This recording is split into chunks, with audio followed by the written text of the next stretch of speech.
Hi everyone, this is Renee from Meadowlark Mystic, and I have not made a video, in a really long time. This is a new setup for me, so it might be a little bumpy, but I thought if I didn't make a video soon, I was probably never going to make another video. So here I am in my new setup. I moved from Oregon to Ohio. And right there, that's where the shot is. So that was a super big transition. I drove across country with my dad on October 8th, and I moved into this house October 18th. So in this video, I'm just going to be sharing some of the decks that have meant a lot to me during this difficult transition that I'm in, but I wanted to share, I don't know if this is gonna work. I don't know if I can get my whole book in here. Let's see, let me I don't even remember what the last, so okay. So some of the issues with this journal is it's just become such an intense personal journey for me that it became more and more difficult to share what I was going through with the ending of my very long-term 30+ year relationship. And it made it difficult to share, I guess. But like if you look at this, it's very busy. It's very full of it's full of a lot of astrological stuff and appointments, but also just feelings. I still have been doing, so that was September. I still have been doing my gratitude and my tarot. So this is where every morning I'll say what I'm grateful for or people I'm grateful for. And then over here I'll write down the polls for that day. I would say in the the end of 2021, I started getting the Hermit all the time. The Hermit and Strength card, the 10 of Pentacles reversed. And so here is the Hermit card in the Mare Lunne. I think I'm pronouncing that correctly. I just got this deck. I had seen it on Sarah at Sunset Bow. I had seen it on her channel, maybe a year ago, or has that been 2 years? I don't know. Time is really wonky for me right now. But anyway, so yeah, I have been getting the Hermit card as I transition to this new stage in my life. Lots of letting go of past roles and past identities. But I also went through menopause as well as what I referenced before. And then moving cross country, and this is an area where my family has deep roots. So I have kind of ancestor energy in this land. So that's new because I've lived on the West Coast most of my life. I went to college in Texas, but most of my life has been on the West Coast, and that was far away from my family, my extended family. And now I'm back in a location where I have cousins and aunts and uncles, and my dad relocated here and his wife Carol relocated here. And that's really the main reason that I came here too. So I've been getting the Hermit card a lot, also Strength, and like I said, the 10 of Pentacles reversed. So a lot of learning and a lot of changes. So 2022, this past 2022 was the moon card for me. And that has been extremely accurate. Trying to negotiate, going into very deep emotional waters, trying to understand how to kind of disentangle yourself from a life that you've shared for so long, negotiating how to respect and love children who are no longer really children, but young adults. So my children are 21 and almost 17. And, you have to, at this stage, you have to learn how to respect their wishes, support them, and also be more and more honest as an individual rather than the parent. But you also always have to appreciate that there are things that you just don't share with your children, I think, to protect everyone's, identity, because your children are really a combination of you and your partner, and it's really important to respect they come from both people. So anyway, yes, 2022 has been the moon for me. It has been deep. It has been dark. It's had moments of great beauty, but also, very watery. So this,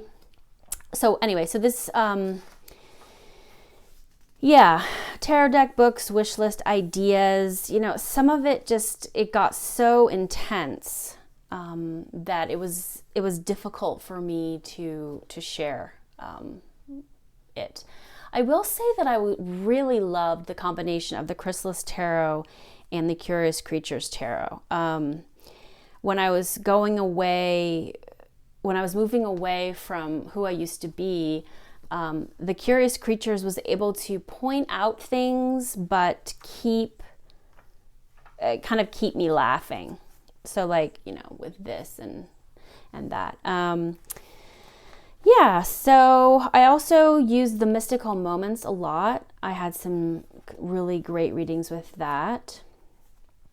Before I left the West Coast, I did a beach ceremony where I wrote some things in the sand, and then I used the Mystical Dream Tarot. It was really powerful, beautiful reading.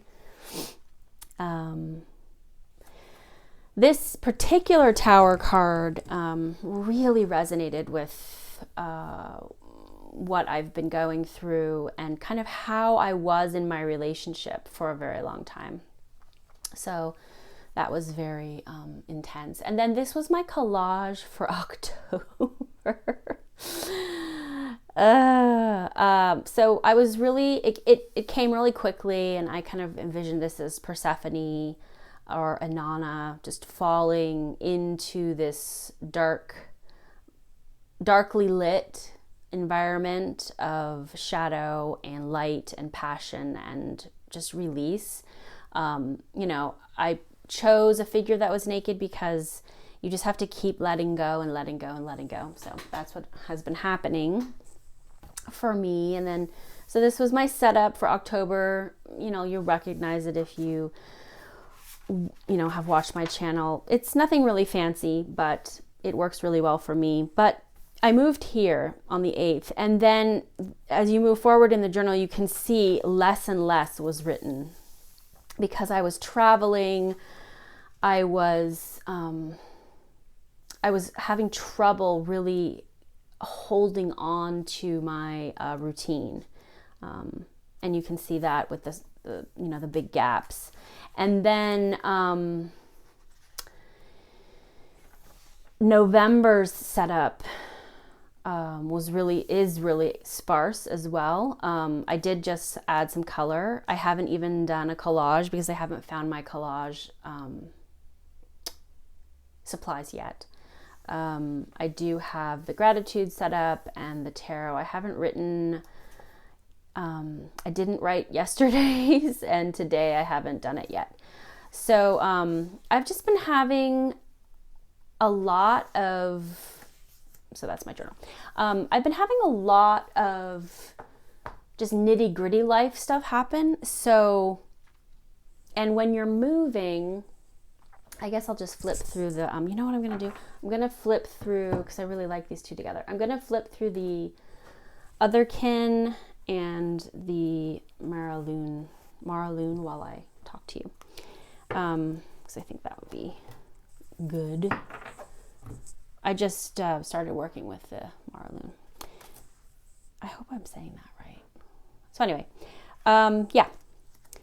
When you start over, when you start a home over again or a house over again, there are so many details.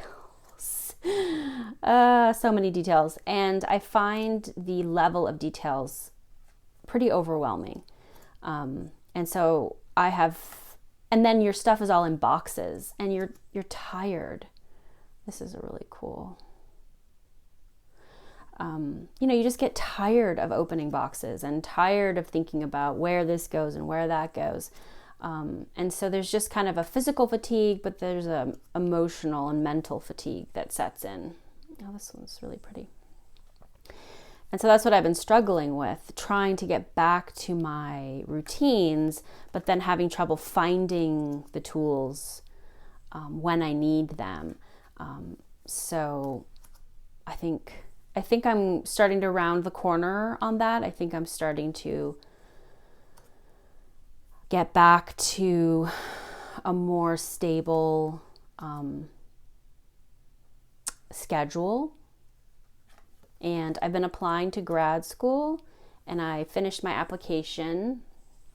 I just missed the deadline for the spring, starting in the spring, which really bummed me out. But so I'll be, if I get accepted, I'll be starting my master's in clinical mental health counseling next fall. So that's almost a year from now. So I'm going to be needing to figure out, wow, that's really pretty, what I want to do in the meantime while I'm waiting for that. I'm trying to shadow someone who works at the Cleveland clinic and palliative care, because that's kind of where I'm most interested. So maybe I'll be able to segue that into a part-time job. I don't really know. Yeah, so I'm getting used to a new me, a new way of interacting with the world. For those of you who have been on my channel for a while, I used to live way out in the country. I used to live way out in the country, and then I moved to the city. When I was in the country, it was a farm. We had animals. I homeschooled my kids, and then we moved to the city, and it was just my partner and my youngest. My eldest had gone to college, and now it's just me, which is really, really disorienting. But also just kind of like the natural progression sometimes of life. People come and people go, and you just have to keep moving forward. Wow, these decks look really good together. I like how the Mare Lunne brings out the color in the OtherKin. The OtherKin, I've also said many times, is a big surprise to me. I was simply curious about it, and it's become one of my favorite decks. It's just weird enough that, it reads so well. I absolutely adore this High Priestess. It reminds me a little bit of the Tarot of the Crone. Oh, that's so pretty. Also, I've been getting the King of Wands and the Queen of Wands so much in this last year, which is really not usual for me. It's not one of my pulls, but I think as I step into this new chapter in my life, ooh, 2 mermaids, I am kind of embodying the King of Wands and the Queen of Wands in a way I never did before, and in a way I didn't think I could before. So that's the Mare Lunne, and then I'm going to share another deck with you, and this is the OtherKin. This was an impulse buy, which I don't do that often. I mean, we all have our weaknesses or weak moments, And this is Angels for the Modern Mystic. I've been traveling, I've been moving, so I haven't been watching a lot of YouTube. And I had not seen this deck, didn't know anything about it. It is written by Teresa Chung and illustrated by Natalie Foss. So I saw this deck. I was actually about to buy another one in Books A Million. I think that's the name of the bookstore, the bookstore here.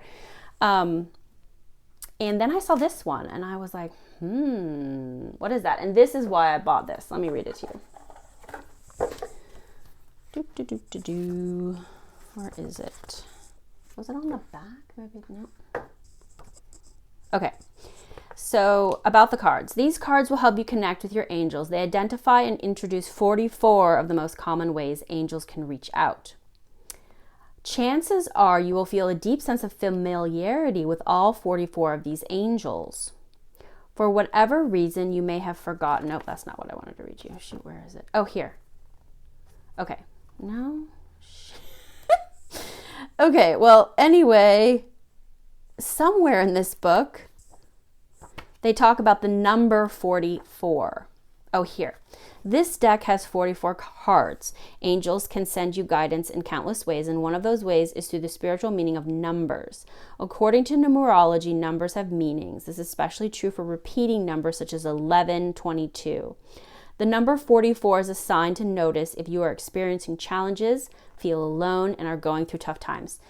I had to change my email address because the email that I'd had for years and years and years had my old name on it. So I changed my email address, and 4 is a very important number to me. And so in my email address is the number 44. And so when I read this in the bookstore, I was like, okay, that's a sign. I have to get this deck. Okay, so that's my little story about it. So I really like the way these quote unquote angels are depicted. I did like also how there's a diversity of there's a diversity of age and there's a diversity of race, and I feel like it is modern, but it also feels more open and inclusive. And not just in terms of like what we talk about, a lot, which is like age and race, but just also in terms of kind of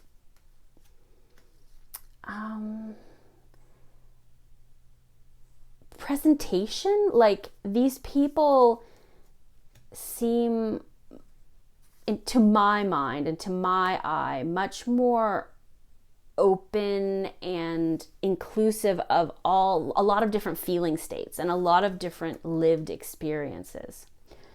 And I liked that. I liked the feeling I got when I looked at these, people. What is he? Oh, choice.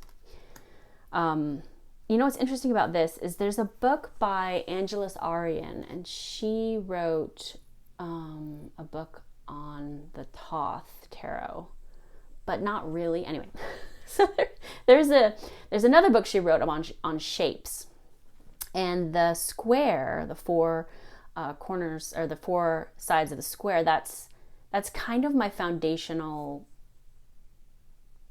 identity. But I'm very attracted to the circle. Like, this is who I am, but sometimes this is who I want to be. So I just thought I'd share that.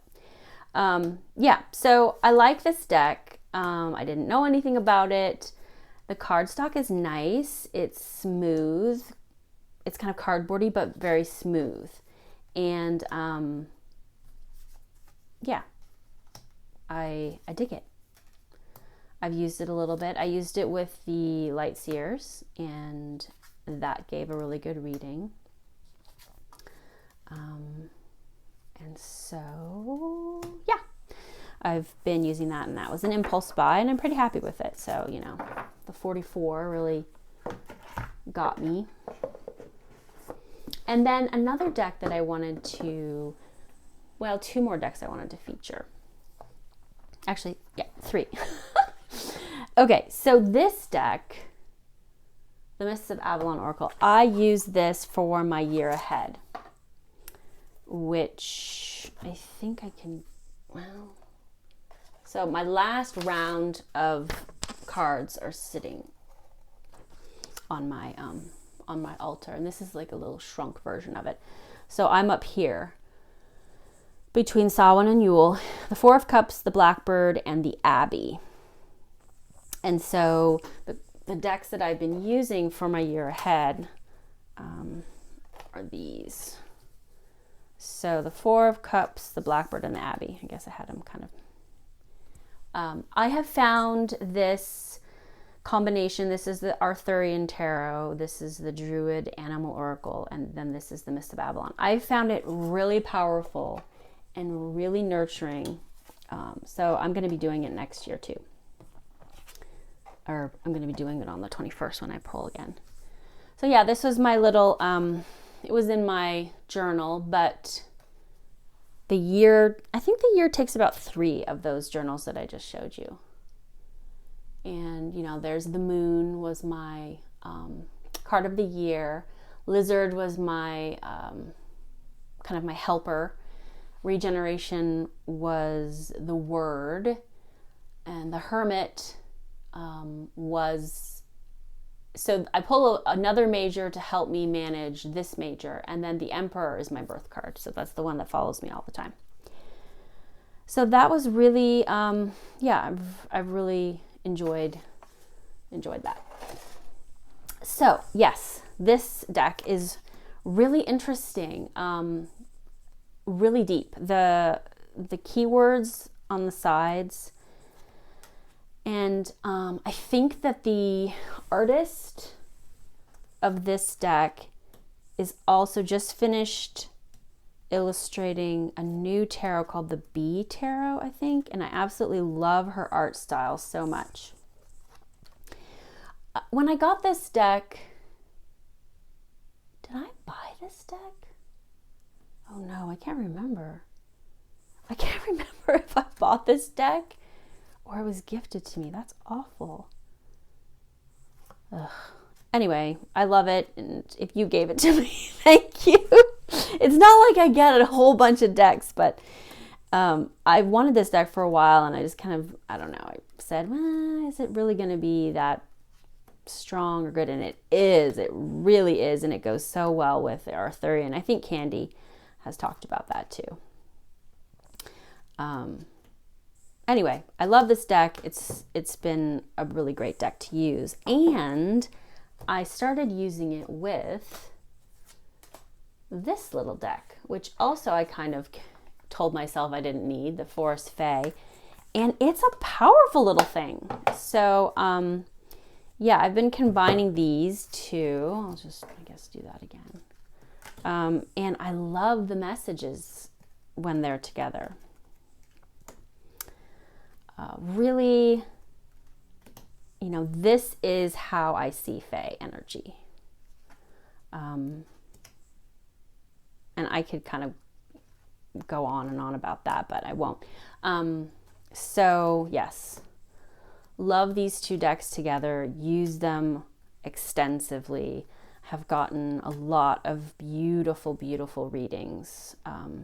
Well, this is, you know, for my year ahead, but with this deck, a lot of really beautiful and supportive readings. So there's that. Okay. And then the last deck I wanted to talk about, and my little get to know you again. I'm using my microphone, so I hope that it's working. If it isn't, that will be sad. The last deck I wanted to share, which I think I might have shared it, I don't know if I shared it before, but is this deck. So 20 years ago, more than 20 years ago, in 1999,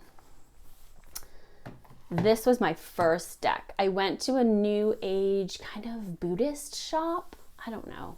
Back in 1999, everything was kind of smashed together. And they had this, what looked like I don't even know what I thought it was. I had no idea what tarot was. I hadn't even really been introduced to the Rider-Waite-Smith.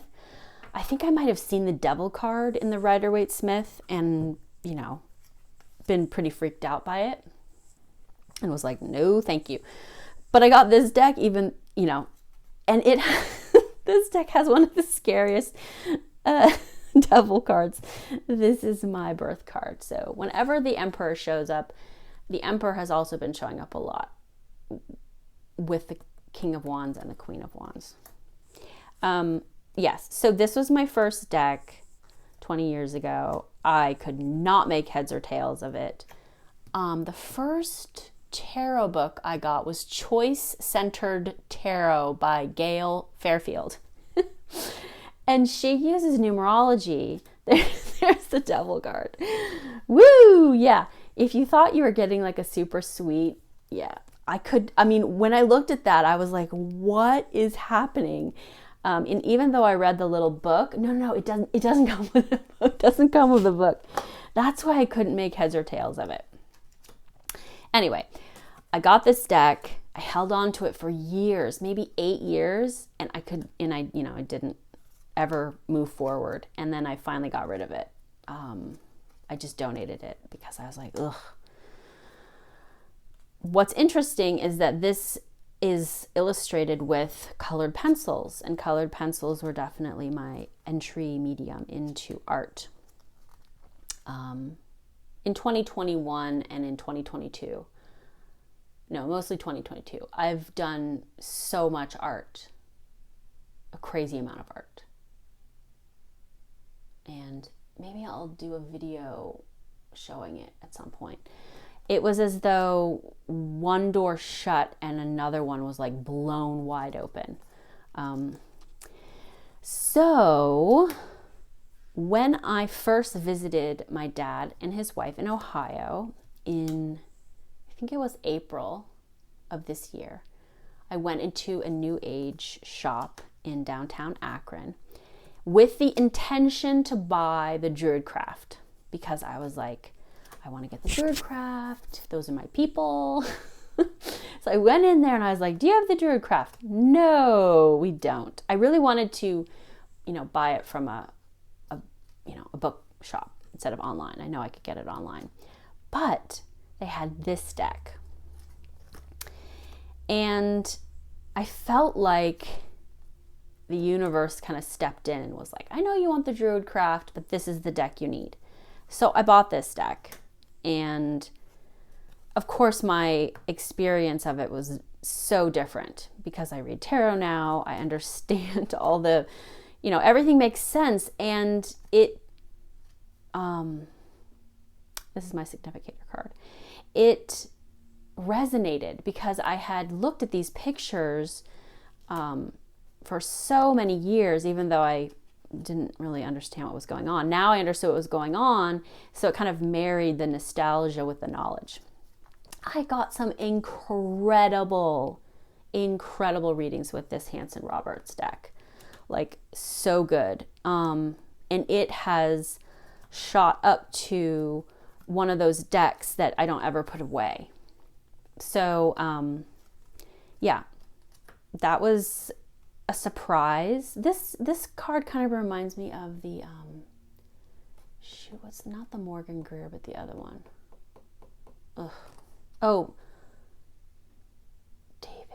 David Palladini. Shoot, I can't remember his name. Anyway, I love this deck so much. I think Julie at Peekaboo Rose, she started kind of playing around with this deck a year or two ago. And that kind of piqued my interest. And it was like, oh yeah, I used to have that deck. And then I was like, but it never really resonated, blah, blah, blah. And then the whole thing unfolded, which is what I just told you. So yeah, one of my favorite decks. It's a weirdly sized deck. I don't know if this is, I'll use the OtherKin. It's a weirdly sized deck. It's smaller and like less tall and less wide. But, I don't really care. This cardstock is good. It doesn't come with a guidebook, which is odd, but it's been in print for a while now. I like a lot of things about this deck, but I think it's the nostalgia that, but when I read with this deck, it's like electric. I really feel a connection to something deeper. And that was the case right when I got it out of the box. It was like me. Some other decks that are always on my table. I already mentioned the OtherKin. Well, are the Arthurian, because I'm still doing the Arthurian course, which is taking me so long, and the Wildwood. I cut off all of the borders and I put the little keywords. I did it in a silver and then went over it with a blue. I just love this deck. And you know what I do with this deck is when I'm working with the Arthurian Tarot study course, inside of those lessons, they will be, you know, do a reading on blah, blah, blah. And I often pull this deck out as a clarifier to the Arthurian, like to get deeper under it. And I love it. It gives such fantastic readings. This is a really good reader too. It took me a while to get under it, to get inside of it, but I really love it. Okay, I've talked for I don't even know how long because I can't see my clock. But I hope that you enjoyed that. I hope that you are doing well and that you will continue to use tarot. And I'm going to try to be a little more active on YouTube. But, you know, life is definitely in flux. And I hope you're doing well. Bye-bye.